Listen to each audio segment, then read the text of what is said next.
Selamat malam, Namo Amitopo. Selamat datang kembali kepada Suhu. Terima kasih yang setia selalu hadir di tengah-tengah kita di Setia BCI, dan mudah-mudahan tetap kita di hari Minggu jam 3 kita di Setia Suhu di T832. Sedikit ulang. Baik, seperti biasa mari kita sharing-sharing dharma atau ya saling untuk mengisi, tetap kita suhu untuk mengisi wejangan-wejangan atau sharing-sharing dharma kepada kita untuk memberikan semangat kita sebagai umat muda.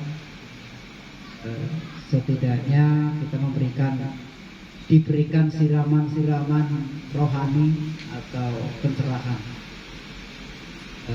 Pada suhu kami persilakan.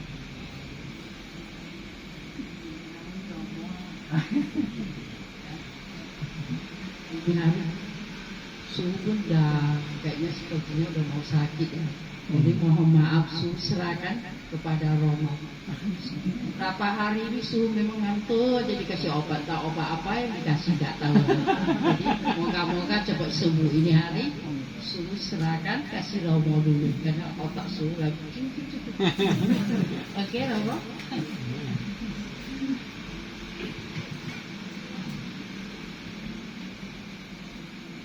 Selamat malam, Namo Buddhaya. Saya mendapatkan kabar baik dilimpahkan ke saya dari Suhu. Istilahnya itu saya untuk berbicara, ya. Tapi berbicara ini saya sudah belajar karena sambil saya juga sendiri saya belajar berbicara. Tadi mengenai membaca awam manggala itu sudah lengkap dan bagus sekali, tetapi saya tidak membahas hal itu, membahas yang lain seperti dalam kehidupan kita sehari-hari, yaitu membahas yang mudah kita bahas tetapi susah untuk dilakukan, yaitu menjalankan tingkah laku kita dalam kehidupan, yaitu mengenai Pancasila Buddhis. Nah, Pancasila Buddhis diucapkan mudah sekali. Pamati patawera manusia pada sama diami adanya dan seterusnya, mudah sekali. Tetapi praktiknya, yuk kita sharing tentang Pancasila Buddhis. Yang pertama, Pancasila Buddhis, Panatipata itu kan maksudnya kita dalam ajaran Buddha itu diajarkan untuk tidak membunuh makhluk. Saya berjanji setekad untuk menghindari diri dari pembunuhan makhluk. Nah, jadi kita umat Buddha ini benar-benar tidak boleh membunuh makhluk hidup. Nah, makhluk hidup ini yang kelihatan apa yang tidak kelihatan? Ikannya. Yang kelihatan. Kalau kita bicara Panatipata yang kelihatan, tapi kalau misalnya makhluk hidup itu nggak kelihatan, boleh dibunuh nggak? Ini kita sharing ya, bukan saya ceramah ya. Boleh dibunuh nggak? Nggak boleh juga dong. Tapi kalau kita tinjau Panatipata pembunuhan itu kan kita bisa melihat, kita mendengar, gitu kan. Terus kita menyaksikan dalam arti ada teriakan, mendengar tadi itu ada rencana, terus hasil dari pembunuhan. Salah satu di mana kita menyaksikan atau mengetahui atau mendengar berarti pembunuhan apabila si makhluk itu misalnya seperti ayam kita memakannya, berarti termasuk pembunuhan. Nah, dasarnya adalah apabila kita membenci walaupun tidak membunuh, itu masih ada kaitan dengan makhluk. Kenapa? Karena dasarnya adalah kebencian. Ada dosa di antara kita dan makhluk itu melanggar sila. Dasarnya pada kebencian, dan kebencian berdasar pada awija ke-8. Itu yang kedua. Mengenai pencurian, mencuri itu benda dari barang A pindah ke barang B. Dan titik A maksud saya ke titik B. Jadi dipindahkan ini dianggap B. Misal di sini ada minuman saya enak sekali. Saya misalnya nggak boleh angkat. Karena saya nggak terima kok diangkat tanpa sepengetahuan saya atau tanpa izin. Karena ini dianggap melanggar, mencuri, apalagi diminum. Memiliki yang tadinya kalau kok memiliki akhirnya dipegang oleh apa Supriyato, akhirnya dimiliki oleh beliau. Ini hanya satu contoh ya. Mencuri, nah itu dari titik A ya, oleh sebab itu kalau kita perhatikan sila yang dilakukan oleh para guru, nah kalau kita pidana pidana minum, ada suhu, kalau misalnya sudah ini kan bicara sila ya, kalau kita perhatikan kepada anggota tangga sudah dilepas, jangan kita ambil, jangan kita tunggu, kalau kita melekat dengan benda itu, jadi nanti hasil tidak mau minum lagi. Mereka merasa sudah diambil lagi oleh saya. Berarti kalau memberinya tidak ikhlas. Kalau sudah diberi, berarti kita harus lepas. Setelah lepas, sama berpikir dan bahkan mempraktekkan mengambil. Apabila ketahuan oleh berarti ya akan minum. Itu ya. Sampai ini ada yang mau ditanyakan supaya kita bisa bahas. Biasanya di sini ya, kalau udah nanti selesai nah itu semuanya ambil. Kalau misalnya kita sebagai donatur atau sebagai umat kasihkan kepada Bante, terus Bante makan siang misalnya, makan siang, setelah makan siang Bante tinggalkan tempat itu. Nah kalau sudah tinggalkan tempat itu Bante sudah tidak merasa memiliki.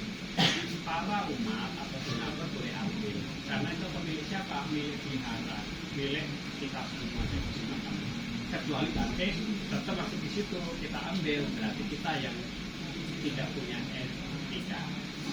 Demikian ya.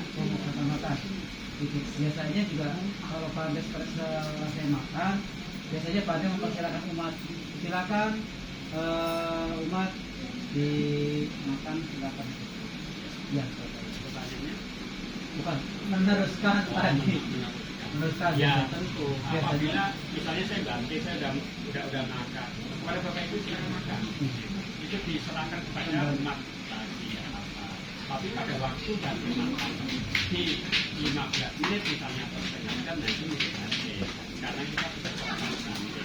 Tapi setelah ganti makan, terus ganti mengucapkan silakan bapak ibu makan, nah itu berkah dari ganti untuk kita. Makanya kita harus berpikir positif, berusaha positif dan berusaha positif. Bante itu sudah sesuai makan. Tapi saya sedikit walaupun Bante sudah selesai makan, tapi meskipun di situ umatnya juga mulai makan. Umatnya mulai makan. Ini kalau bicara Islam menurut saya ya tidak benarkan. Kecuali kalau misalnya Bante apa itu silakan diambil, berarti terserahkan ke umat. Sebaliknya umat silakan Bante makan gitu. Nah kan ada budaya yang seperti itu. Nah itu udah milik Bante. Jangan silakan Bante makan, Bante baru mau ambil piring terus dipegang lagi makanannya, berarti si umat yang kira-kira demikian ya Romo ya. Itu yang mengenai sila kedua. Nah sila ketiga ini mengenai perzinahan. Nah atau asusila. Nah apabila kita mempunyai suami bagi yang perempuan atau yang laki mempunyai istri, ya itu satu. Hanya satu pasangan. Orang yang mengenal ajaran dan kita menjalankan pada bulan tentu punya pasangan maksimal satu. Kalau maksimal satu dan dua, apalagi tiga dan bisa maksimal satu. Apabila tidak punya pasangan itu ya komitmen terima kasih. Memang kita mau menyeberang sana. Kita hidup sendiri aja susah, apalagi punya istri. Teorinya demikian, tapi saya praktekkan memang misalkan punya istri memang repot. Kenapa? Karena pikirannya dua. Ini bicara damai. Istri juga demikian, punya suami repot karena pikirannya dua. Gitu. Tapi kalau kita bicara usaha tentu kita menjalankan seperti kita sudah tinggalkan keluarga supaya bisa mendapatkan keterangan hukum. Tapi tadi yang belum mampu yang berkeluarga. Tapi apakah ada orang yang sudah berkeluarga tapi sudah mampu tinggalkan keluarga? Ada, selain sudah bersama. Kita umat biasa juga bisa tinggalkan keluarga demi pencerahan hati. Demikian ya. Yang keempat yaitu berusaha untuk tidak berbohong. Nah, diajarkan untuk tidak berbohong ini kita diajarkan untuk belajar. Kalau misalnya pagi ya kita ucapkan selamat pagi, siang ucapkan selamat siang. Misalnya pada waktu makan, kita makan, setelah makan tadi sudah makan, ya katakan sudah, memang sudah, jangan belum. Nah, kita sudah berbohong. Ini ibaratkan kita menjelaskan kepada anak. Jadi apabila kita berbicara dengan jujur, kemungkinan bisa selamat. Dan saya pastikan selamat. Tetapi mengapa orang yang berucap jujur kok tidak selamat? Satu, karena legal. Kedua, karena masa lampau. Demikian. Yang namanya berbuat jujur, berbuat yang bermanfaat, minimal selamat. Tetapi sebaliknya orang yang bertindak tidak bermanfaat atau tidak benar, walaupun dalam bertindak itu selamat, tidak akan selamat. Yang menentukan nah, sedangkan yang kelima yaitu belajar atau berjanji berusaha untuk tidak masuk-masukkan.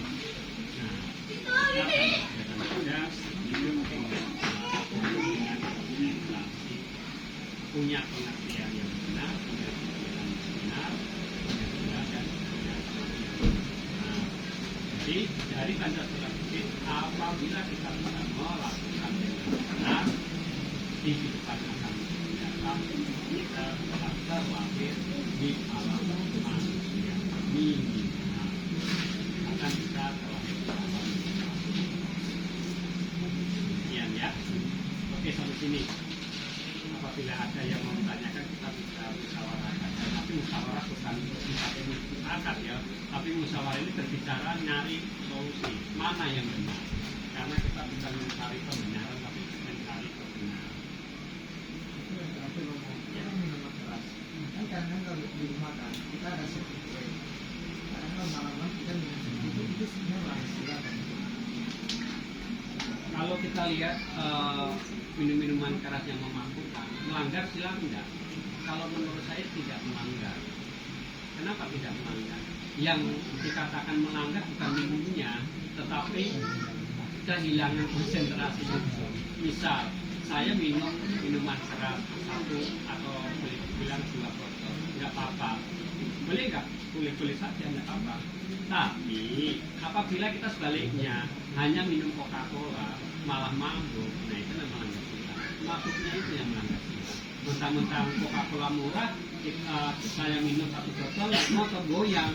Nah, gara-gara mabuk saya tabrak truk misalnya ya. Nah begitu melanggar sila.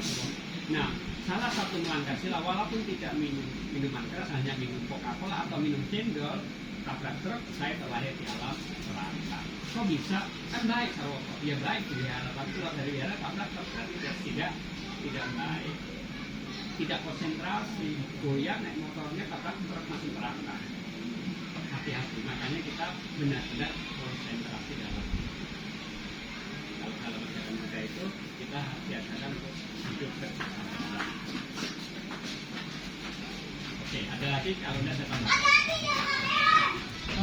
Nah, seperti ini ada pertanyaan di sila yang kedua. Apabila kita mencuri dari titik A pindah ke titik B, berarti dari barang Anda saya ambil, itu kan mencuri. Tetapi kalau mencuri hati itu melanggar sila kedua atau tidak? Kan mencuri kan, sama-sama mencuri kan. Pada waktu kita muda dulu, oh si X cakep banget, oh si cakep si Celawati cakep banget, pada siapa dia? Oh belum punya, nah harus tembak mas Armo. Kita pasti mencuri kan? Mencuri hati, ya nggak gue? Mencuri, mau nggak dicuri? Pada waktu mau, nah pas mau berarti nggak mencuri, tapi apabila dia tidak mau berarti saya mencuri. Curi-curi dulu kan, curi pandang, melanggar sila enggak? Ini yang bisa menjelaskan ya Pak Supriyanto dan Romo.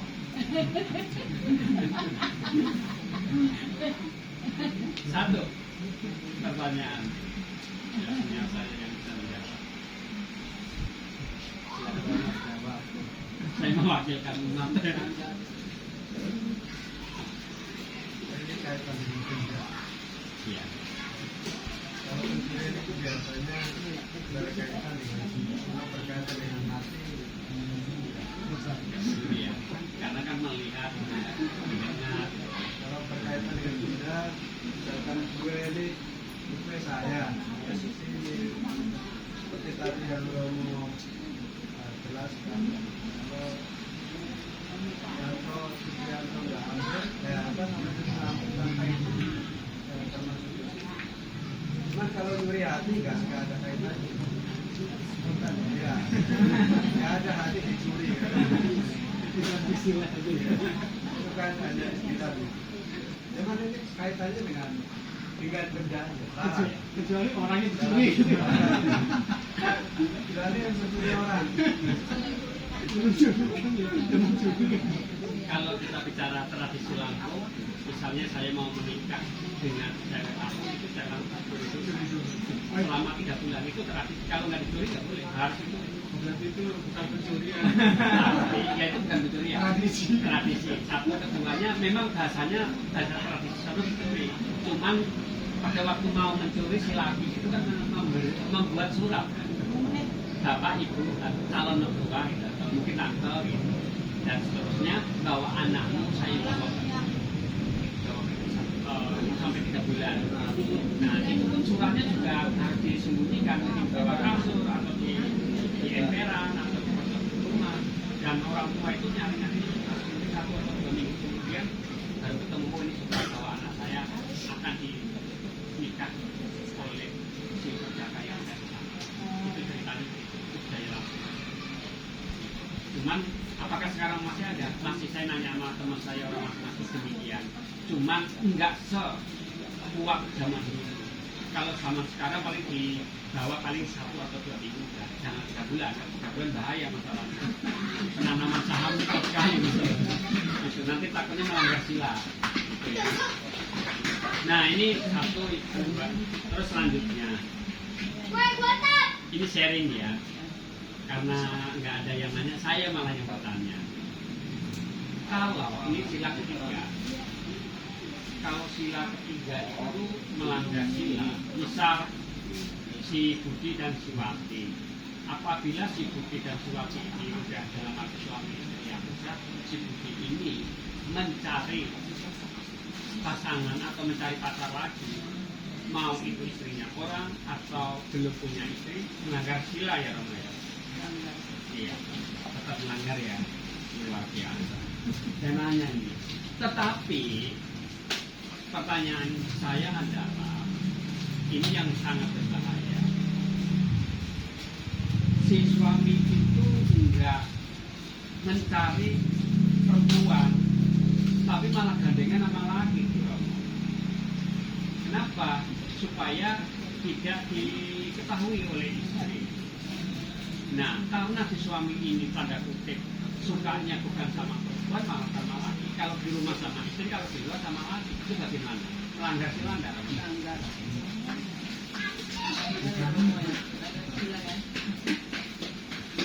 Melanggar sila enggak, Bapak Ibu? Melanggar sila. Melanggar sila enggak?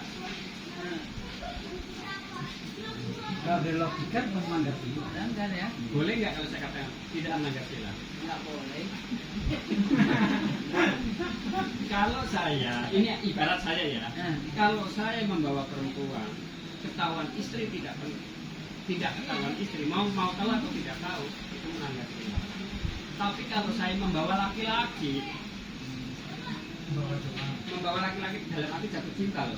Nah, ya melanggar. Melanggar sila enggak? Ya Ya, melanggar. melanggar. Melanggar dong. Melanggar sila enggak? Melanggar. Melanggar ya? Nah. Boleh nggak saya katakan tidak melanggar? Boleh. Kan saya hanya mengatakan. Ini kan kita punya prinsip. Saya katakan tidak melanggar sila. Alasannya gitu. Itunya mana bukan bahasa. Di sila ketiga kami tumit acara beramani kata sama Yahweh itu ditujukan kepada orang yang melanggar sila, yaitu selingkuh. Dalam arti selingkuh apabila laki yang mencari perempuan, apabila perempuan pasti mencari laki. Nah itu selingkuh dalam keluarga, itu melanggar sila. Sila tiga ya. Oke ya Suh ya. Percaya? Ya. Tapi di sila ketiga enggak dijelaskan bagi yang homo. Ya mungkin gini, mungkin Iya. zaman sang Buddha itu kan belum ada itu, Ada. makanya atau belum makanya belum ditulis secara tersirat itu, tetapi Ntar dulu senior, ntar dulu. Ini pasti ceramahnya rame ini. Stop dulu, saya kunci, saya gembok. tetap Ayo, melanggar sila enggak? tetap nah. Kan di kata-kata di pasalnya enggak ada, di sila 3 dan pasalnya enggak ada. Ya, tapi itu Nah, sama saja dengan di sini ada daging. Memang tidak melanggar sila, dalam arti tidak merencanakan, tidak melihat, tidak membunuh. Oke? Tapi buktinya umat Buddha, bagian Mahayana, kalian nggak mau. Ada aja mau? Enggak. Sudah mati, sudah mati. Karena orang Mahayana itu tetap mau perhatikan. Itu hasil dari pembunuhan. Oke nggak sih? Oke dong. Berarti terhadap yang Mahayana rasanya agak beda. Tapi kalau saya tarik, bagusnya atau baiknya kita vegetarian. Itu dong. Tapi kalau makan daging, adakah zaman sekarang ada kambing, ada ayam yang menjatuhkan diri? Oh ini buat istri, oh saya bunuh diri. Itu ada bodhisattva yang mana berkata mau berbuat baik karena istri nggak pernah makan daging kambing misalnya. Tapi kan zaman sekarang daging baik. Ini kalau kita bicara suta loh ya, ini logika berlogika. Makanya ada ini di versi saya ya, ada jalur Mahayana tidak makan daging, ada benarnya di sisi lain. Ya Pak ya, ada benarnya. Kalau kita uji di Parita di Theravada, oh nggak apa-apa, orang daging udah mati ya, kalau daging udah mati ya pejabat tinggal motong terus. Mau berapa ratus truk juga siap, kenapa? Karena jen, karena uang, demi uang dia potong-potong. Gitu. Nah ini kan kita bukan menang-menangan berdiskusi, tapi harus berkesadaran. Bijaknya bagaimana, jalan tengahnya bagaimana. Orang baik belum tentu bijaksana, tapi orang bijaksana udah pasti lebih dari baik, lebih baik. Ya. Sama dengan yang tadi, mau melanggar sila, melanggar ya. Saya katakan tidak melanggar. Karena di sila ketiga tidak disebutkan. Karena dulu zaman Sang Buddha belum tahu apa-apa. Karena di zaman Buddha belum tahu apa-apa. Sebenarnya zaman Buddha itu juga tidak tahu apa-apa. Tapi mengapa di sila itu tidak diterangkan? Karena yang diterangkan pada umumnya yang melanggar sila yang biasa. Berarti boleh dong? Tidak boleh. Kenapa tidak melanggar sila? Di Pancasila Buddhis tidak melanggar sila, tetapi sesungguhnya itu melanggar dhamma alias misasisi, pandangan salah. Jadi apakah melanggar sila? Ya lebih dari melanggar sila. Lebih dari melanggar sila. Kalau melanggar sila itu istilahnya marahnya atau dapat karma buruknya 1 kilo, kalau melanggar dhamma ya bisa 1 ton. tidak melanggar sila tapi melanggar dhamma. Yang berbahaya kan melanggar dhamma. Itu minta titi sepandangan apa demikian yang saya tahu. Yang saya tahu ya, bukan inilah yang benar, saya tidak benar. Oke, ada yang mau ditanyakan? Mumpung saya ada Romo di sini, apakah nanti mencari pertanyaan? Saya tidak pernah perasaan punya Romo di sini. Ada suku juga. Pak, mau komentar silakan. Ya kalau memang kita cuma di 5 sila, ya mungkin itu kan tadi di sila ketiga kan. Ya. Kalau yang udah upasaka itu kan kadang-kadang kan di atas sila. Kalau udah atas sila itu, walaupun suami istri pun dia nggak boleh berhubungan. Padahal kan itu istrinya kan, tapi dia nggak boleh. Karena ada sila yang lain berarti kan. Nah, terus saya juga kadang-kadang suka ngedengerin ceramah dari agama lain itu kan ya. Yang namanya perzinahan itu kan tidak hanya berhubungan badan. Dari mata aja kita lihat-lihatan itu udah termasuk zina kalau bukan mukrimnya ibaratnya gitu. Jadi dia nggak kontak fisik loh. Tapi dia lihat-lihatan mata aja udah zina. Makanya perzinahan itu levelnya sampai di mana? Terus kalau biku sekamar berdua sama perempuan walaupun dia nggak ngapa-ngapain itu udah melanggar. Kan dia nggak ngapa-ngapain, mungkin dia juga enggak, mungkin dia meramah gimana, tapi kalau udah satu kamar berdua itu udah melanggar. Sudah melanggar. Perempuan, kalau laki-laki Ya potes pasang laki perempuan itu yang masuk ke kamar berdua, dia nggak ngapa-ngapain pun itu udah perzinahan. Kenapa? Jadi kan pikirannya kita kalau bilang nggak benar pikiran orang kan, asosiasinya nggak benar kan. Saya pernah bisa bilang ngomong begitu kenapa ya? Karena dulu saya pernah di dekat Wihara Vipassana Graha itu ada bantu Sujiwo, suka bantu umat gitu loh, nolongin apa-apa gitu kan. Kalau di ruangan terbuka begini nggak apa salah, tapi kalau udah masuk ke dalam ruangan, wah itu udah lain lagi urusannya. Walaupun nggak ngapa-ngapain. Makanya para anggota sana punya kamar masing, mau cewek cowok sendiri. Ada lagi di majelis X itu walaupun bukan kamar ya, itu di lapangan tapi gedung itu misalnya satu wah itu kan subuhnya banyak, pintunya banyak. Itu dikasih tenda satu-satu. Jadi masuk tenda ya untuk itu dan laki-laki. Mau cowok mau cewek nggak bisa masuk. Kalau untuk para bante, cewek mau sama neri atau suhu cewek nggak boleh masuk, umat nggak boleh masuk. Cowok pun juga boleh masuk dalam arti sama-sama bante, cuma di kamar kecil itu nggak boleh masuk karena memang silanya ketahuan. Bahkan kalau di Theravada ya, umat wanita mau ngasih air aja ke bante itu nggak boleh langsung ke tangannya. Dia kasih kain taruh di atas. Padahal kan gajinya nggak apa kan, udah aturannya kayak gitu, ya ikutin. Benar nggak ya? itu aturannya sebenarnya dari zamannya Samudra atau dari Nah, itu lebih tahu. berarti sekarang Ya pada dasarnya udah dari zaman itu juga karena masalahnya sentuhan ini kan kulit ini. Cuma gara-gara kulit ari ini loh jadi pikirannya kemana-mana. Makanya Bante ini silanya memang luar biasa ya. 227 sila dilakukan. Bante nggak ada kata-kata dalam arti perbuatan sentuhan kulit itu sama wanita itu enggak. Dengan laki pun tidak boleh dengan wanita itu. Beda dengan saya pribadi kalau misalnya dikasih gitu, ya malah saya pegang tangannya wali. Iya sengaja lucu juga ya. Gitu. Malah pegang dong gitu. Itu beda, saya umat biasa. Aji mukul gitu. Tapi kalau Bante enggak, ini intermezzo ya. kalau saya lihat Mahayana sama Tantrayana itu suruh cewek kasih dia juga terima begitu. Boleh saya jelasin? Mohon maaf ya. Begini, ini kita bukan bicara sila yang tertera gitu ya, cuman etika orang, tingkah laku orang kan punya apa istilahnya, membawa watak masing-masing, membawa kebiasaan masing-masing.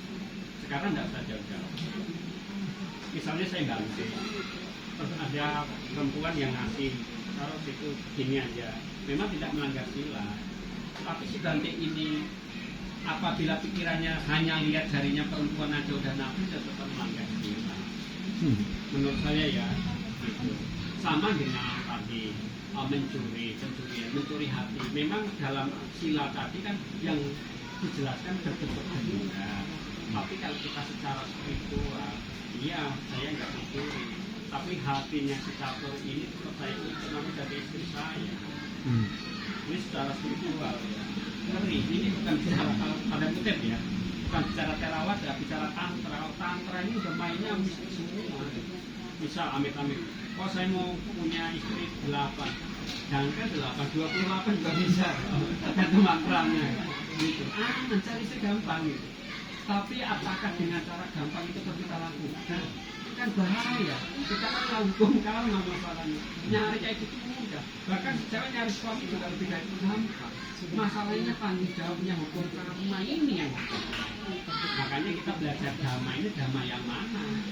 Kita harus kusala dhamma yang bermanfaat, yang menguntungkan diri sendiri dan makhluk lain, bukan serakah-serakahan, bukan benci-bencian, bukan belak-belakan batin, tapi bagaimana mencarakan batin. Punya istri satu aja susahnya minta ampun, punya suami satu susahnya minta ampun kok gitu. Memang benar si Supriyanto ini tinggalkan istri ini luar biasa. Hebat ya. Bentar lagi penyerahan. Kalau saya tinggalkan istri ya tiap hari, dari pagi sampai sore, malamnya ya pulang lagi. Ibarat film begitu, pergi pulang lagi ke sarangnya. Gitu. Tapi kalau kita bicara dalih seperti ini, kembali lagi ke pada sila winaya yaitu tipitaka. Tapi kalau sudah bicara pada pertanyaan tingkat kecerdasan spiritual orang itu yang kita harus kasih kekuatan spiritual orang. Misal saya dengan istri saya harus melaksanakan sila, nggak usah sama orang lain, sama istri saya. Kalau saya misalnya mau tidur bareng istri nggak mau, saya paksa saya udah melanggar sila. Saya tidak memaksa, saya mau, saya nggak mau, saya udah melanggar sila. Kenapa? Sedikit bayangin dong. Nah ini melanggar sila menurut saya. Karma buruk ya, karma buruk, ngapain kayak gitu. Sedangkan dalam ajaran Buddha itu menipis penuh kata. Lepas sama istri kok masih begitu. Ini bagi orang tua yang udah senior. Kalau yang junior seperti saya ya masih pikiran. Kalau senior ya sesungguhnya kan udah enggak mungkin pikiran negatif. Kalau saya mungkin masih ada ya Bu ya. Nah ini kan silanya masih rendah. Gitu. Kamu mau nanya Romo, untuk yang sila pertama, misalnya kita nih lempar pisau ke orang, kan kita udah ada niat kan, tapi pisaunya itu nggak kena, itu udah melanggar sila pertama loh. Kan ada cetana rendah untuk membunuh. Sama kalau kayak tadi misal di alam gaib kan, orang mau disantet, itu kan nggak kena kan, tapi kan dia udah niat ngirim kan, itu udah kena gitu. Itu bukan niat aja, udah melakukan tapi nggak kena. Karena orang yang mau kita tembak dia karma baiknya kuat, nggak kena kan gitu. Tapi yang ngirim udah yang ngirim udah neraka, itu tetap bukan nembak. Nah, pasti orang kita punya rencana, oh si Nokriung mau saya antem, baru mau saya antem itu udah kita ada kotor, kena. Itu ngeri loh ya. Iya, walaupun objeknya nggak kena ya. Walaupun objeknya nggak kena, tapi pikiran kita kan udah mengikat karma dulu. Seperti kita melempar kotoran ke orang lain, kita belum melempar ke orang lain. Ya kalau orang lain kena, padahal belum tentu kena. Kita udah kena duluan. Ibarat karma juga seperti itu. Bahayanya begitu.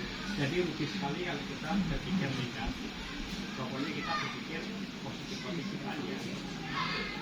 dalam ajaran demikian. Kalau kita berbuat jahat, yang rugi itu ya kita, nggak mungkin orang lain. Kalau orang lain kena dengan perbuatan jahat kita, yaitu karma buruk masa lampau orang itu. Saya misalnya lempar ke engkau itu, engkau kena, ya masa lampaunya berbuat karena saya. Tapi saya berbuat lagi ini loh, ini saya menanam, ini yang berbahaya di sini. Nanti akibatnya bagaimana dalam kehidupan akan datang? Dalam kehidupan akan datang ini bisa setelah saya meninggal atau dalam kehidupan ini. Dalam depan itu nanti kehidupan akan datang dalam kehidupan ini. Ini yang berbahaya. Untungnya kita mengenal itu salahkan ajaran. Tidak ada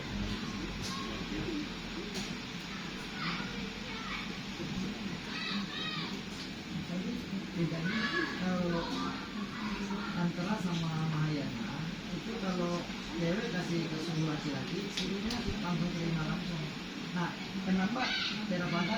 Nah perbedaannya kok yang saya perhatikan dalam sikap, kalau di Theravada itu menjalankan aturan yaitu winaya, ibarat negara itu menjalankan Pancasila, menjalankan Undang-Undang Dasar 1945, benar.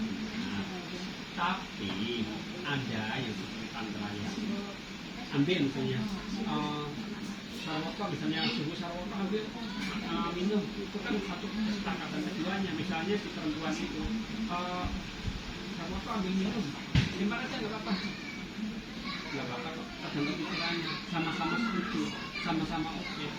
Kalau misalnya ini cowok atau mungkin cewek saya gini, boleh nggak? Ini kalau menurut saya kita pelajari di Tantraya, yang penting pikiran ini loh, nggak melekat kepada ini. Ini cowok kata orang, kalau kok nggak apa-apa loh pakai cowok. Ya kalau pikiran saya negatif memang lebih parah ya. Sesama jenis micaditi loh. Kalau sama cewek salah, sama cowok lebih parah.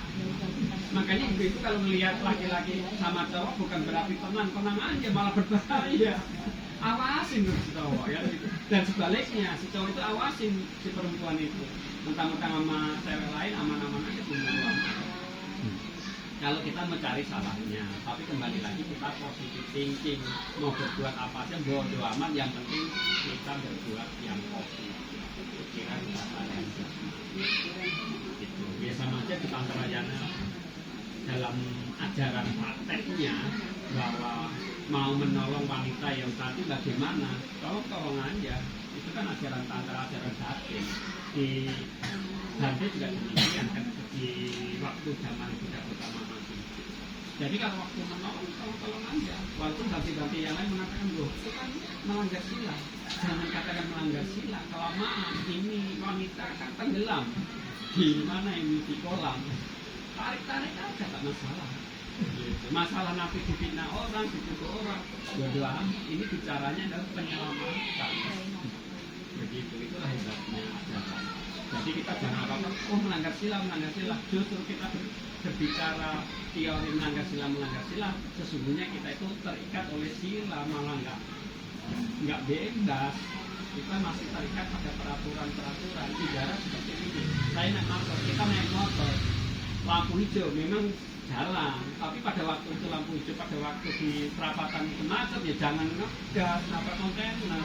Waktu hijau ya kita berhenti, tapi waktu merah polisi mengatakan jalan ya kita jalan. Jangan mentang-mentang merah berhenti, kata Pak Guru gitu, anak sekolah. Kata Pak Guru kalau merah itu harus berhenti nabrak kontainer. Jadi kita dalam hidup itu juga harus melanggar sila atau tidak. Ya melanggar sila yang seperti apa, kita harus siasati. Itu yang saya perhatikan dan itu yang saya lakukan. Kalau nggak seperti itu nggak mampu. Contoh Pangeran Siddhartha meninggalkan istana, banyak hinaan juga banyak. Sampai sekarang ada juga banyak berpikir negatif. Kenapa anak itu ditinggalkan begitu aja? Kenapa kekayaan atau ayah handanya ditinggalkan? Pamit kan bisa, kenapa nggak pamit? Kan gitu kan logikanya. Tapi kan nggak sebatas itu kita menilai bahwa Pangeran Siddhartha dibantu oleh para dewa. Itu kan handal sekali untuk meninggalkan istana, nggak sembarang. Begitu, nggak usah jauh-jauh mikirin Pangeran Siddhartha mau meninggalkan istana. Yang berbicara mau meninggalkan rumah di malam hari susah karena mau menyuguhkan pendupaan. gitu kan, supaya ayam tentrem gitu kan di rumah. Bapak mau kemana? Mungkin kita dulu. Ngapain? Sembahyang, apa sembahyang, badan namaskara supaya saya nggak bohong ya namaskara. Tapi ngerokok itu aja. Ada tujuannya. Coba kalau saya mau ngerokok dulu, makan nggak? Jadi marah sama anak dan istri. Mau kemana? Mau ke wihara? Oh, bapak bagus, baiknya baik ke wihara namaskara. Paling namaskara 3 menit udah selesai. Tapi ngobrol sama orang lama tuh, sampai 2 jam. Itu kan mensiasat.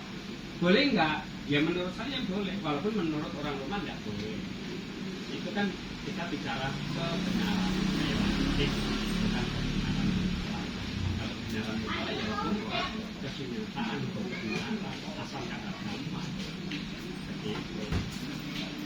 Ya sih ya, gitu sih. Paling begitu ya kira-kira ya.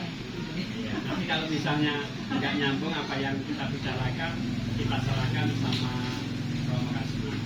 Gitu. Ya yang ahli mengenai sifat dan sunah. Saya hanya matematik supaya orang membabarkan nanti. Itu baiknya bagaimana, yang benar bagaimana. Ya saya mahasiswanya ya menurut sama Bapak Dosen. Demikian ya Rama ya.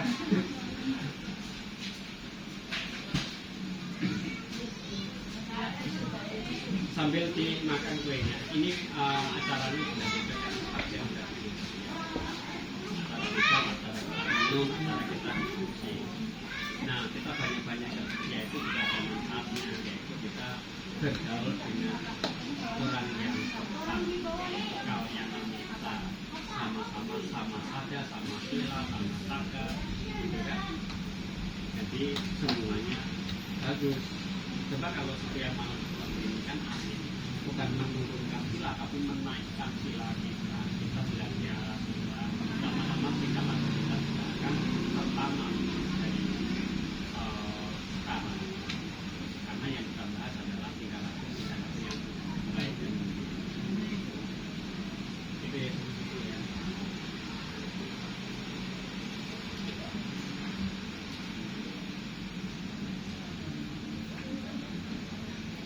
Ini termasuk Romo.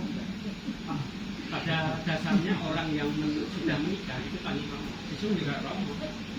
Kenapa? Romo itu artinya bapak. Orang yang sudah kita tuakan itu bapak. Romo kan penceramah. Nah, kalau Romo dalam ajaran Buddha itu Romo itu penceramah, ya jadi demikian. Nah, kenapa ada orang disebut Romo dan ada orang yang tidak disebut Romo? Itu hanya formalnya saja. Yang disebut Romo karena sudah terdaftar di Kementerian Agama dan sudah di blessing oleh Bante, oleh Romo Senior, dan lain, dan berjanji untuk menjadi Romo dan mereka akan melakukan kegiatan-kegiatan yaitu pelayanan kepada umat. Nah, tapi boleh nggak orang yang belum menikah jadi Romo? Nah, saya kurang tahu. Tapi kalau Romo sebagai bapak ya menikah dulu. Kalau Romo sebagai Romonya orang Buddha dalam arti agama Buddha ya menurut saya begitu ya. Kan hanya tetap formalnya. Tapi prakteknya ya berat. Romo kan harus menjalankan sila. Silanya kan bukan 5, lebih dari 5. Demikian ya Romo ya. Lebih dari 5. Kan luar biasa. Menjalankan berapa sila? 8 sila. Kalau mampu, kalau nggak mampu ya 7 atau 6, ya jangan 5. Kalau 5 sama, kalah. Masa 2 sama murid sama. Bante aja 227 sila. Sedangkan Samanera 10 sila. Tambah 75 sekian. 75 orang kecil. Banyak kan masalahnya. Nggak main-main jadi Samanera. Apalagi dari itu. Jadi Romo juga nggak main-main. Nggak enak jadi Romo. Panggil Romo emang enak kan? Ya beban masalahnya. Romo lirikannya jaga mulu kan nggak enak itu. Kan nggak enak.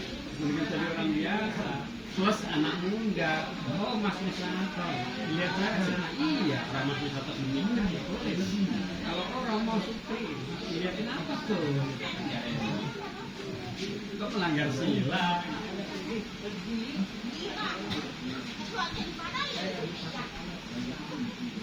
Tapi pelan-pelan dalam sila ini kan kita berusaha untuk melakukan hal yang baik supaya tidak melanggar.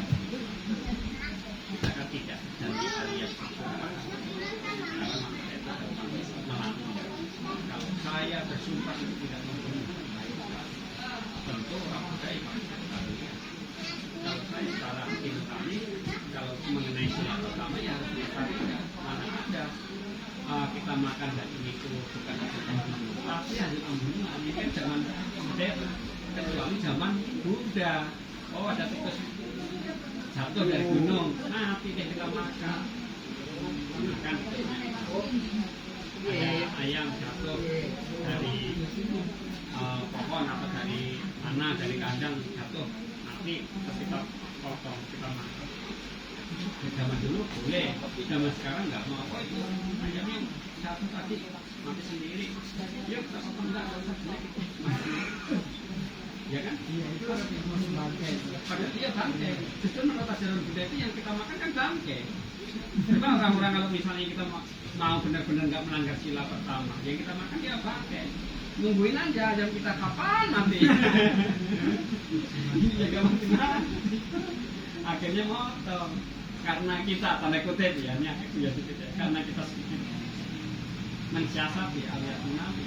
Ya udah deh, yang penting saya keliling. Pikirannya kan mau makan, memang nggak melanggar. Tapi kan loganya ini loh yang berbahaya. Sarapan makan daging, iya. Melanggar sila pertama, dalam sila penyembuhan nggak melanggar, kan nggak bangkai, kan mati. Gitu kan? Itu kan logika kita bisa debat begitu. Tapi hati-hati, mentang-mentang nggak melanggar sila pertama, serakahnya dan loganya itu ayam. Kemarin nggak ayam tapi takut, besok ada ayam lah. Ada ayam dipaksa beli aja 3 ekor. Nah kan serakah. Ini yang berbahaya. Dosa dosa Tuhan. Jadi kita jangan bicara di sila winayanya itu. Dasarnya ini yang jelas itu menambah logah, dosa dan muhakkam. Kalau menambah ya hati-hati. Ya, ini contoh lain seperti pengurus vihara atau mungkin umat kita umat Buddha dari versi Mahayana. Kita bercita-cita membangun vihara atau membangun perguruan. Kita punya pikiran, wah saya mau bangun vihara ini, nanti saya bikin proposal, saya dapat berapa ya keuntungan. Nah, kalau kita tinjau dari khotbah itu kalau tidak salah dari Garba, itu pintu neraka sudah terbuka ke dalam sutra. Jadi apabila kita mau bangun vihara atau tempat ibadah, tujuan kita untuk mendapatkan sesuatu, mendapatkan uang, mendapatkan untuk makan, kita menunjukkan pintu neraka itu dalam sutra. Nah, mengapa demikian? Nah, kita bicara logika. Yang namanya orang mau membangun tempat ibadah atau tempat suci, membangun wihara kan sebelum kita bangun secara jasmani seperti ini kan pasti kita membangun secara batin ya. Wihara yang ada di hati kita. Tapi kalau orang itu tujuan membangun wihara tujuannya hanya sebatas mencari uang, alangkah disayangkan. Tujuan kita mulia sekali membuat wihara. Saya nggak tahu ini bukan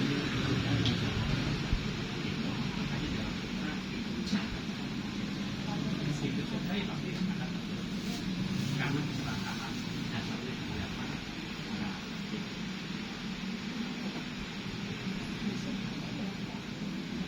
Di Malaya, Garba, itu terang itu Garba. Kalau tidak salah itu sudah maaf ya. Itu bisa jelas. Saya Mahayana tidak begitu mengerti tentang sutra. Nanti tanya sutra yang mana, bait yang berapa kan?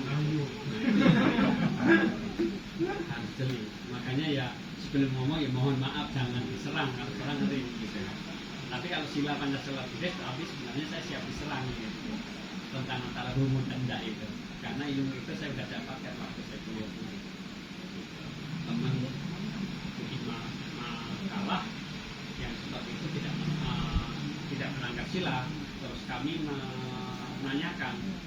boleh dong. Nah, yang membawakan makalah ya boleh aja nggak apa-apa. Sama follower senyum-senyum. Siapa tuh sedang? Itu memang nggak melanggar sila, tapi melanggar dhamma. Orang yang melanggar dhamma itu mencari pandangan salah. Terus pintu neraka itu awiji terbuka. Memang tidak tertera di parita sila ketiga, tapi sebetulnya melanggar dhamma. Berarti lebih parah daripada melanggar sila. Dari situ masuk ada ampun. Anak yang menjelaskan itu ini mau dirubah cara berpikirnya atau dicoret namanya, selama hidup nggak akan diluruskan dari melanggar. Kenapa? Ini caditi. Yang bisa caditi nanti kalau jadi guru agama bagaimana kan gitu ya. Itu tegasnya dosen-dosen Nalanda luar biasa. Sampai sekarang ini saya masih ingat kata-kata itu. Jadi kalau di tempat kuliah atau di sekolah itu untuk nanti siswa melanggar melanggar. Nah, ya, seperti saya berpikir si A mau saya bunuh, ini saya tangkap nggak? Merencanakan melanggar kitab undang-undang pidana. Padahal dulu masih berencana sama dengan sila dalam ajaran Buddha. Saya mau bunuh ayah, tidak melanggar sila pertama. Walaupun belum membunuh, ada pertama untuk membunuh, ada niat itu. Jadi Undang-Undang Dasar 1945 ini ya bagus. Pancasila negara Pancasila begitu aman. Dan buat memang luar biasa.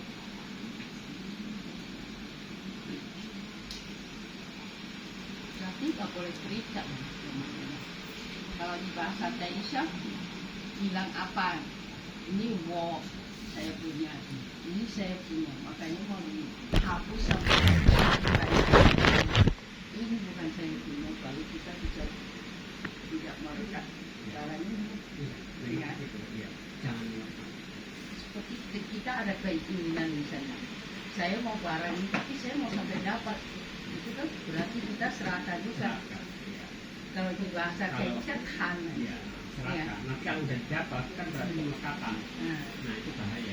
Yang penting kita jangan terikat. Jangan terikat. Yang paling penting itu jangan melekat. Kalau Itu namanya kalau di bahasa Indonesia semua saya punya. Sekarang kita mau buang sampai ini barang jangan saya punya lagi. Kalau dalam fikih Jadi itu kita namanya bisa terbuka. terbuka. Kalau misalnya kita mau punya itu kita pasti nggak bisa lepas. Tidak. Nah, kalau saya bahasa bisa bahasa Indonesia. Ya saya translate pakai Indonesia. Kira-kira demikian. Kalau di bahasa Palinya ya anatta, tanpa aku ya kekal, tanpa ini. Sesungguhnya saya itu siapa, tidak. Ini bukan siapa-siapa, bukan aku. Saya pasti mau buangkan yang ini. Kalau di bahasa Jawa itu saya punya, jangan melekat. Seperti ini barang, oh ini saya punya. Jadi saya jangan. Kalau bisa dibiarkan, jadi terikat di dalam hati kita. Hancur-hancurkan di dalam semua ada. Seperti wihara, udah satu wihara udah cukup. Tapi orang nggak mau tambah besar itu bisa kena melanggar sila. Serahkan terhadap hal yang baik itu juga tidak benar. Apalagi serahkan ke hal yang buruk. Sudah punya satu mobil mau dua. Saya aja yang punya motor odong-odong aja nyantai dulu. Polisi malu lah mas saya suruh. Polisi kalau lihat saya malu. Dari sini Bapak Magatin lihat polisi ini 2 orang lihat saya pasti begini. Motor saya 7 tahun apa 8 tahun nggak pajak aman-aman aja. Ini orang sakti banget ini. Dia sakti nggak tahu malu, minggir. Permisi. Jadi polisinya malu, bukan saya malu.